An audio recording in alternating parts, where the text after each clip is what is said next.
Hello ചങ്ങായിമാരെ, ഇന്ന് കിടുക്കാച്ചി ചെമ്മീൻ പരിചയപ്പെടുത്താൻ പോകുന്നേ. നാളെ കിടിലം പോലത്തെ ചെമ്മീനെ. ഏതാ സാധനം മോനെ?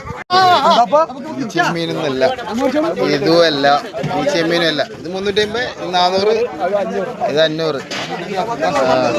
ഇതാണ് ചെമ്മീൻ. പക്ഷേ ഇതല്ല നമ്മളിന്ന് പരിചയപ്പെടുത്താൻ പോകുന്നത്. വേറെ കിടുക്കാച്ചി ചെമ്മീനാണ്. 500 ചെമ്മീന്. നമ്മളിന്ന് പരിചയപ്പെടുത്താൻ പോകുന്നത് വേറെ വെറൈറ്റി ചെമ്മീനാണ്. കിടുക്കാച്ചി ചെമ്മീൻ എന്ന് പറഞ്ഞാൽ നല്ല നിലം പോലത്തെ ചെമ്മീനാണ് ഇന്ന് പരിചയപ്പെടുത്താൻ പോകുന്നത്. ഓക്കെ, കാണിച്ചു തരാം. കണ്ട തന്നെ പക്ഷെ പച്ചമ്പോലെ ചെമ്മീനുണ്ട്. പക്ഷെ നമ്മുടെ ചെമ്മീൻ ഇതാണ് മോനെ. സാധനം അടാറ് സാധനം ഇതാണ്.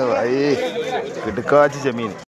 ഞാൻ പറഞ്ഞ ചെമ്മീൻ ഏതാ സാധനം നോക്കിയാ, ഇതാണ് ടൈഗർ ചെമ്മീൻ. ടൈഗർ ചെമ്മീൻ നോക്കിയാ എന്താ പണോ, ഒന്നനുണ്ടാവും കാക്കിലോനായിട്ട്. ടൈഗർ ചെമ്മീൻ ഏത് ലെവല് നോക്കിയാ. ഇതെല്ലാം പൊരിച്ച് നല്ല ഡ്രൈ ആയിട്ട് പൊരിച്ചിട്ട് അല്ലെങ്കിൽ ബിരിയാണി വെച്ച് അടിച്ചല്ലേ വേറെ ലെവലായിരിക്കും. നല്ല പണം നോക്കിയതാ. ഓ, ചെമ്മീൻ എത്ര? 1000 ഉറുപ്പ്യ ടൈഗർ ചെമ്മീൻ ഉണ്ടാ. നല്ല പടാറ് ചെമ്മീനുണ്ട്. നമ്മൾ ആയിക്കൽ കയറി വരുന്ന തന്നെ കൗണ്ടറിലുണ്ട്. വേറെ ഇഷ്ടംപോലെ ചെമ്മീൻ ഉണ്ടെങ്കിലും ഇത് നല്ല വെറൈറ്റി ചെമ്മീൻ ടൈഗർ. അപ്പം ടൈഗർ ചെമ്മീൻ്റെ മുമ്പിൽ നിന്നും ക്യാമറാമാൻ ഷെയർ മുസ്തഫാക്കൊപ്പം കണ്ണൂർ സുൽത്താൻ.